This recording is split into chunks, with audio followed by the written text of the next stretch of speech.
Ungqongqoshe wezokuthutha uFikile Mbalula usememezele ukuthi bazonikwa isikhathi kuze kube uNdasa wonyaka ozayo abashayeli ukuthi bavuselele izingcwadi zokushayela.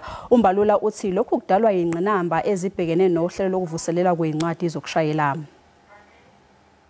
The system in itself inherently has got its own challenges.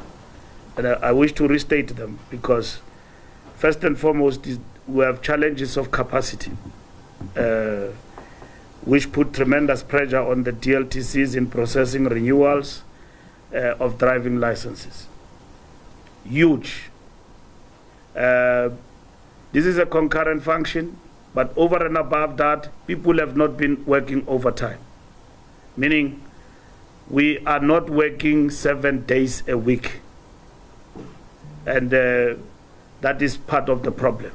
Secondly, the digital aspect we are trying to bring into this has faced tremendous challenges. Corrupt individuals in the system have actually also found their way to manipulate that.